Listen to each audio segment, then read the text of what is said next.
Welcome, everybody, to Taste Different Game Reviews. What we're reviewing today, Dragon's Dogma 2.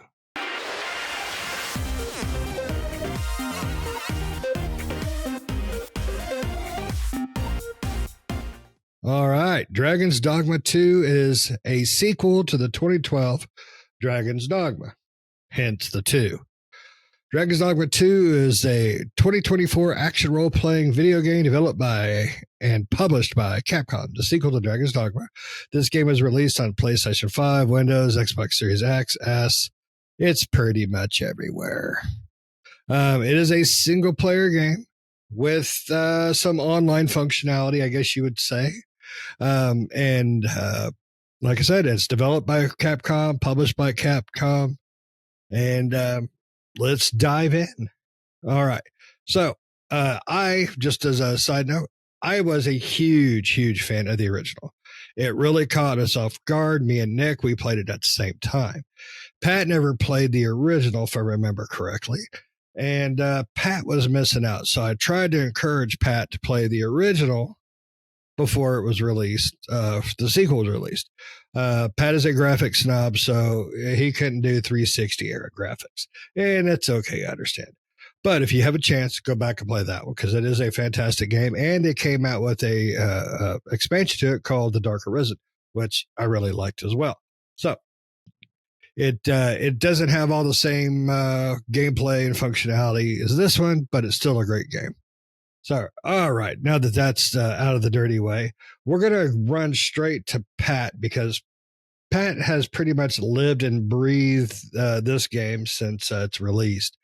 I heard he went to the bathroom twice, but it's kind of up in the air if that's true or not. So, Pat, Dragon's Dogma 2, go. It's great. Back to you. No. It's fun. As you said, I did not play the original.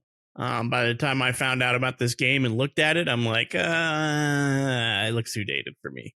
So, I do have too much stuff that is new and looks new to play than to want to go back to something like that. Now, occasionally I'll play some of the old retro 8-bit looking knockoff games, like Octopath Traveler and stuff like that. And those aren't like the best of graphics, but it is what it is at that stuff. I have too much of a new backlog to want to go back to something that old.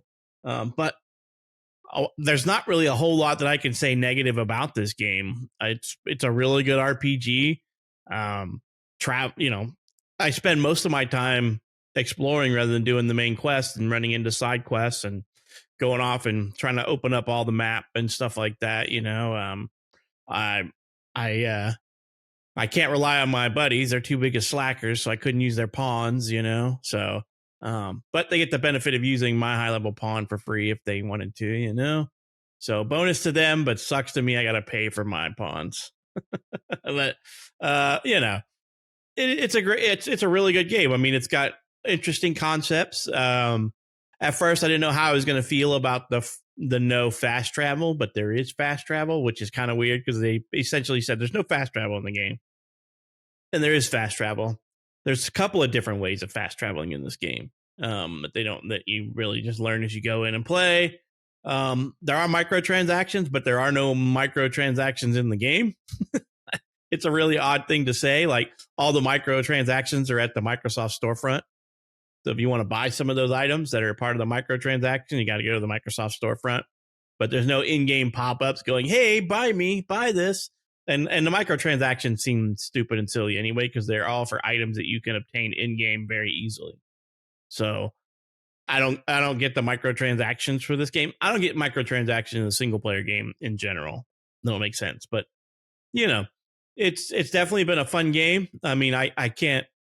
There's nothing more fun than like jumping and getting on top of an ogre and just smashing his head in with a mace or something, over and over and over till you kill him, or dragon or chimera or werewolf or anything, freaking King Kong or whatever, There's just so many things, to do. Lots of exploration. I mean, I put in quite a bit of time, and I'm only like level 41 or 42 now. So, and I've only been playing since Friday of last week. So, so of course over 3 days. So not too bad. and like I said, I've been doing mostly exploration. Quests will pop up, side quests, I'll do them. A couple of the timed side quests caught me off guard because I didn't realize they were timed. I'm pretty sure a tooltip popped up and I just ignored it because I was busy doing something else. But it's a fun game just to roam around and find little caves and explore the caves and find new weapons and armor and then buy them and make bank, because it's running around in the wild. You just make so much money. I mean, I'm sitting on top of like 280,000 gold. So I'm like, what am I going to do with all this?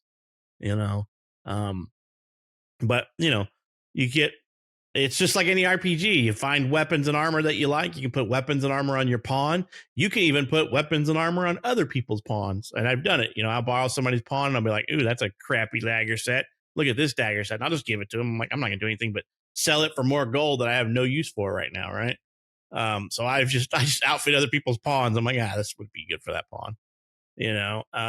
So, and then what I like the pawn system. It's an interesting concept. And I wish that the pawns would level sync with you so that I could borrow these guys' pawns so I could give them what they needed, but they don't level sync. So that's really odd.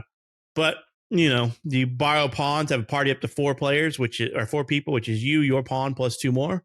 And you just go roam the wilds, find griffins and all kinds of other stuff and fight lots of creatures. At first, I thought this is going to be a very monotonous game because in the very first, probably 4 or 5 hours, I'm like, I ran into so many packs of goblins. I'm like, oh my God, this is going to get annoying. And then it becomes just like trash. You run through them like they're butter after a while. And then you're like, all right, where's my next cave to go spelunking? Leveling up. I mean, the level cap in this game is 999.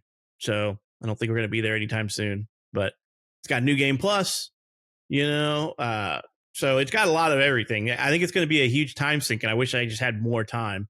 Because this game, we're about done with this reviewing of this, and I got to move on to the next one. But it's a great game, and I'm sad that I missed the first one, but it looks too old for me to want to go back and jump in. But the pawn system is interesting. Build your party how you want it. I run with the fighter myself, so sword and shield, and then I made a mage for my pawn, and then you unlock. You unlock hybrid vocationals and advanced vocationals. So, and I've unlocked all those. And currently I'm running as the warfare vocational just to level it up. You can level them all up. You can switch vocations by going into town. So it's a pretty good game. It has what you think about everything in an RPG. So I don't know what more there could be. Random encounters and all that stuff is in this game. So, Nick, what do you think, man? What do you think about Dragon's Dogma 2? Since you like the first one so good, how does it stack up to the first one? It's good. I mean, it's pretty much the same in a sense. I mean, they've made better improvements over the first one, but it's pretty much the same concept. The first one had the pawn system. You could climb ogres and punch things and all that stuff. So, and that's good. I'm not saying that's a bad thing because I wanted just more of what they gave us in the first Dragon's Dogma, and it took Capcom forever to make a sequel. Now they did have a Dragon's Dogma Online, but that one did not come out in the US. So I guess they were too busy with the MMO, but it took them so long. And these titles like this is one of the things I love about Capcom and these particular titles that don't get a lot of I don't know, for some reason they don't get a lot of the limelight. Like I felt like Dragon's Dogma, the first one, was successful, and it baffled me that it took so long for Capcom to make a sequel for it. At least I thought it was. I mean, I loved it, and I thought, oh man, this is a great one, So and there's a lot of like Capcom titles that I feel like fall into that line, like Dragon's Dogma, where they just don't put a lot of shine on that, but it's a really cool concept and it's unique compared to everything else. And it's like, just do more of that, or like focus on stuff like that, because those things are neat. Like that's a really cool idea. Like don't go mainstream with it. That's one thing I'm glad they didn't do with Dragon's Dogma, is they didn't go mainstream with it. And what I mean by that is they kept it pretty much the same formula, because they could have made it like every other mainstream game out there, and then it would have just been another everything's on the map, and you know, I mean, because that's the nice thing about Dragon's Dogma is like, you know, if you accept a quest, like unless you have a pawn that's been there before, right? The pawn might say, "Hey, I know where that's at," and you can have them take you there, or you could be like, "No, I'm cool." But it just says, "Hey, like the marker's out there, that direction," and you're just like, "Okay, I'll go there then," right? But it doesn't tell you about anything else, right? I mean, you could go from here, point A to point B and run into 20 million different things along your way, that from random encounters to, oh, there's a cave over there, or there's a goblin or an ogre out of nowhere. Like one time I took an ox cart, and then you know, you can fast kind of skip that transition from point A to point B by dozing off. And I dozed off and woke up, and it was the middle of the night, and there was a giant ogre fighting everybody in the ox cart and everything. And I'm like, what the hell? And I had to get out of the ox cart and fight him. And it was daylight when we left. I don't know what the hell happened. And it got nighttime because the ox carts only go during the day. But something happened, and it was nighttime, and it was nuts. So like stuff like that. And, you know, the first Dragon Dogma had a lot of that too. It was just like random weird crap that would just happen. Right. And that's the fun of this game, is the exploration. It's the weird, wonky, like AI, and the just randomness that happens in the game. And much like Elden Ring, in a sense, where you have the map, but it doesn't really give you much of any direction. It's more about exploration. It's like go out there and find stuff and do things. And there's stuff out in the world, but you know, or like maybe even like like Legend of Zelda and stuff like that, right? Because Legend of Zelda it's a giant map, and it's like go do things, right? And that's the fun. That's what Ubisoft is, you know, missing in a lot of their games, because it's like Ubisoft's like, hey, let me just vomit all over the map, and look at all these markers. Look, you can do these things all over the place. And it's like, I don't want to do that. It takes the fun out of exploring. Like, you're just telling me where everything's at. So now instead of exploring and doing these things, I feel like I have a checklist that I'm just marking check marks off of a box. Like I've done that, you know. And in this game, it's like, I don't know what's out there. Like, I'm just going to go out there, and it's like, oh, that looks interesting. And the next thing you know, you're like 20 feet deep into a cave and a troll's ass at the same time, right? And you're in the middle of nowhere. So, and then you find like a chest, or like there's a chest up on, there was one cave that I went into, and there was a chest up on the cliff. And I said, how am I going to get that chest? I don't know. I can't get up there. So I picked up my pawn and I threw her up there. And then I told her to open it, and she did. And that's how I got it. Now, was there a different way to get the chest? Probably, but that's the way I came up with. Just chuck her up there, and she was like, "What, are you mad at me?" I'm like, "No, I just want you to get that chest." And so it worked, you know. And so there was probably a better way to do it, but that was my brain went to. But you know, it's cool stuff like that, and like you know, you can take out bridges, and you know, over time bridges will get repaired. You know, stuff you collect will over time reappear and stuff like that, like resources and things of that nature. You can camp and cook, and the food, I think the food when you cook, that's got to be real, like that's like live action stock footage. It has to be, because I'm like, that looks way too good to be like CG or something. That looks like somebody just like filmed a steak on a, you know, on the grill. Somebody or whatever. at Capcom's got a Food Network, you know, subscription or something. Yeah, somebody went crazy with the food stuff. But yeah, so I mean, you know, and those give you buffs when you do that. So there's all sorts of stuff that to discover, right? And that's the cool thing about Dragon's Dogma. That was the cool thing about the first one, and they brought a lot of that cool stuff to this one. And continued that. So that's what I love to see. I love that they didn't really muck up the formula and just kind of kept it the same, which is what I wanted. I wanted more of Dragon's Dogma, right? I didn't want some other different game. I wanted more of, it's kind of like the Dragon's Age, you know, Dragon Age 2. I enjoyed Dragon Age 2, but what I wanted was more Dragon Age, Right. And Inquisition. I loved Inquisition, but I wanted more Dragon's Age. The first one, Origins. That's what I wanted more of because I liked that whole system and that whole setup.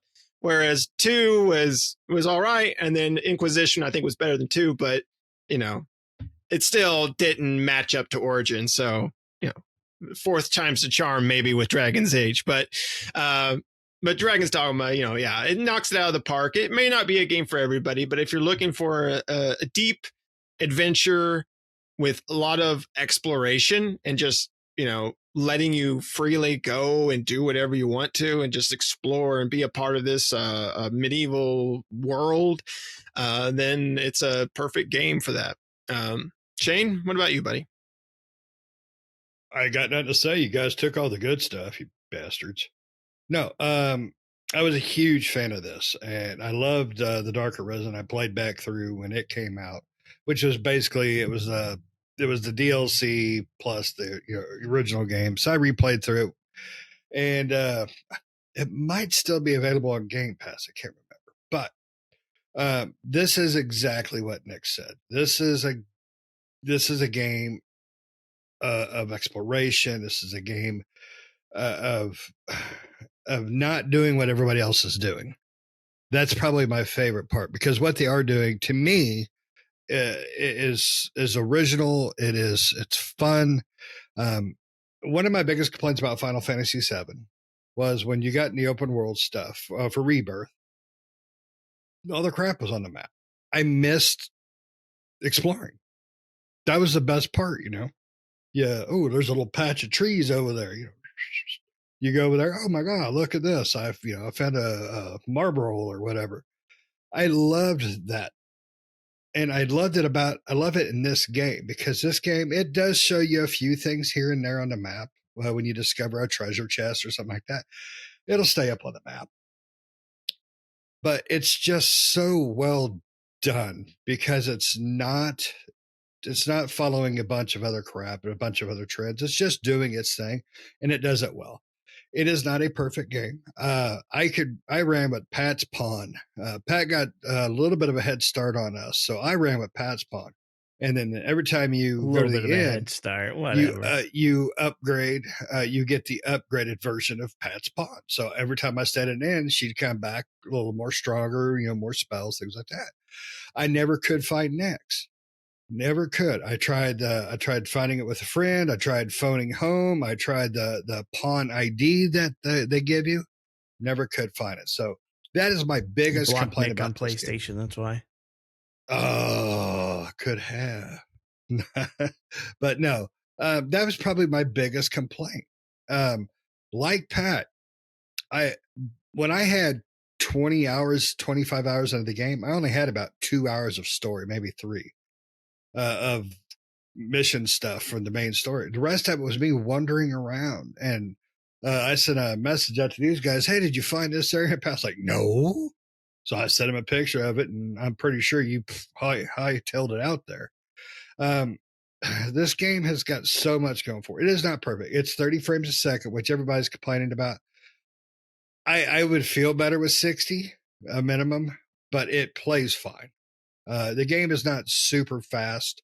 It can speed up at times, but it runs fine at 30. I never really ran into lag or graphical hiccups or anything like that, honestly. I'm trying to think if I ever did, but I don't think I did. Only time I ever noticed it's in cutscenes. That's the only time I noticed the 30 frames per second. Because right, it just has a little bit too much jitter. Yep, that's right. But considering as much as this game's doing, it could have been a lot worse. One of my favorite things about this game, they really expanded on, was the pawn system. So not only is Pat's pawn a higher level than me, Pat's pawn has been to different areas than me. He's been on different quests than me. He's found different items than me. Pat's pawn will say, "Oh, master, have you looked over here?" And then you go, yeah, that's a beautiful accent, isn't it? And you go, and she will lead you to different little missions, side missions, different items. And that's fantastic. And that works for even the rent-a-pawn. You can rent other people's pawns too, even if you don't know them. And it's done so well. And if you listen to banter back and forth between pawns, it's hilarious. The only pawn problem was not being able to find Nyx. That's really my biggest problem. And I'm going to piss a lot of people off. I like this one better than Final Fantasy Rebirth.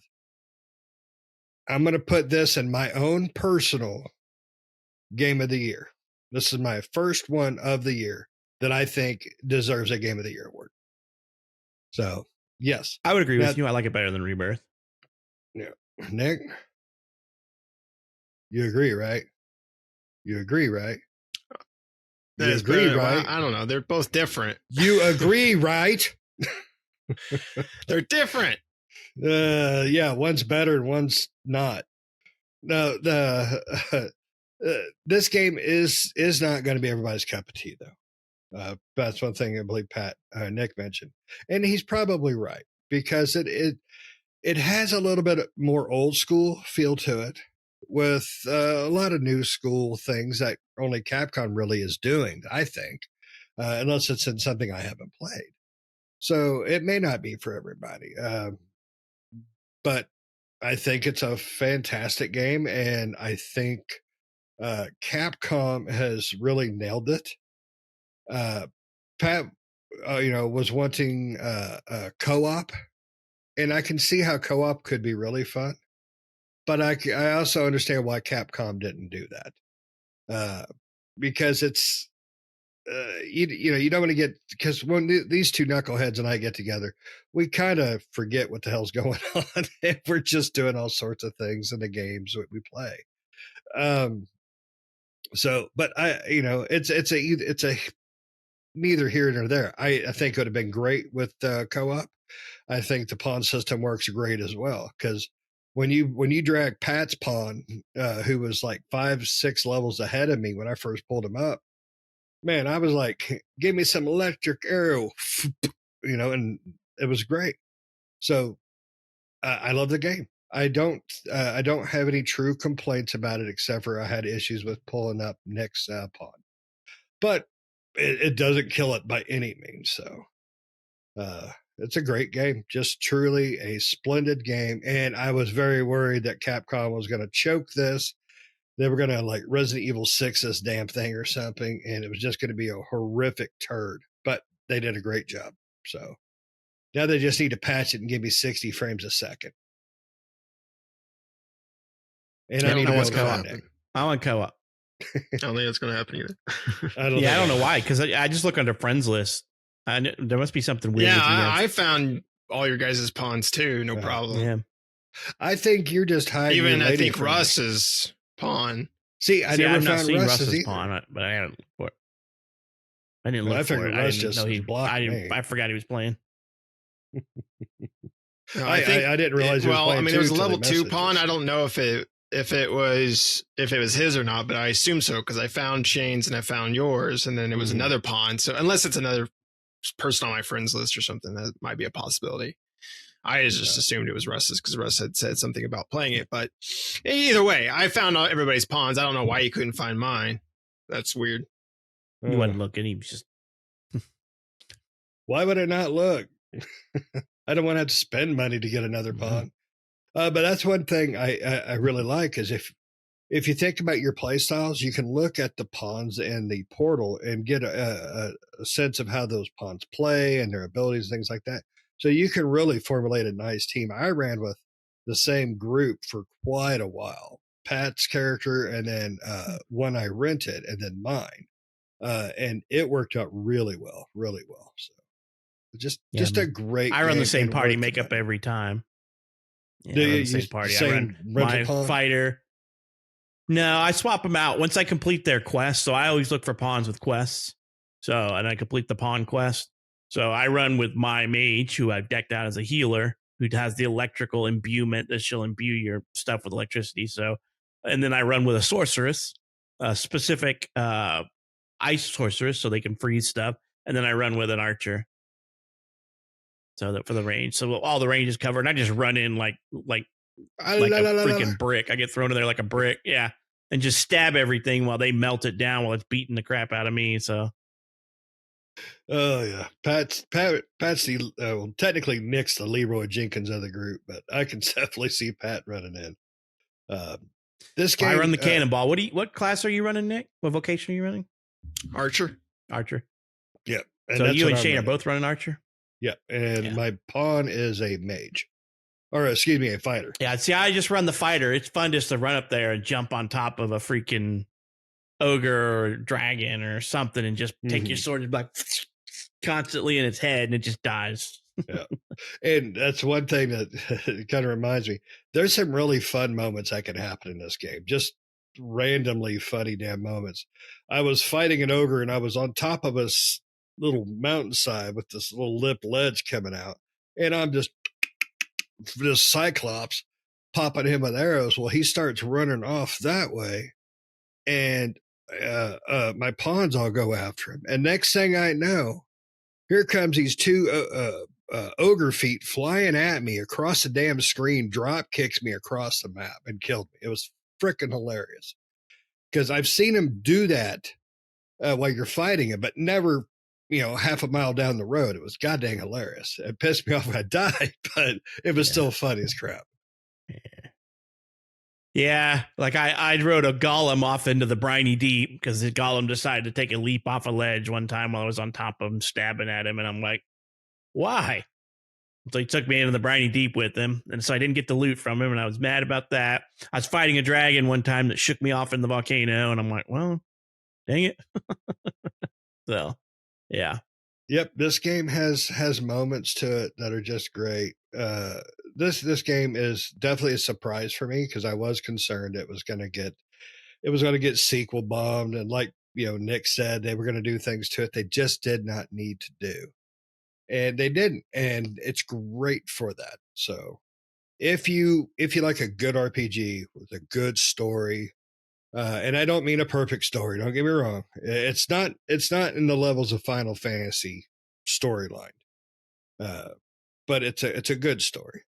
You get to meet lots of great characters in it. The voice acting's pretty well done, I think, for the most part. You do run into a few of those, mimes in the game, but overall, this game is everything that I wanted Dragon's Dogma 2 to be.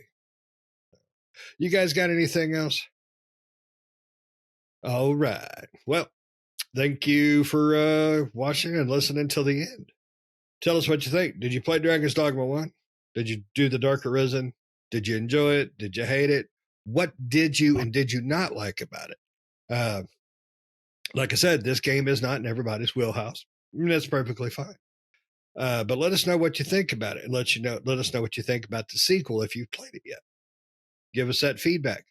Don't forget to hit like, subscribe, notifications, all that good stuff to stay up to date. And until next time, see ya.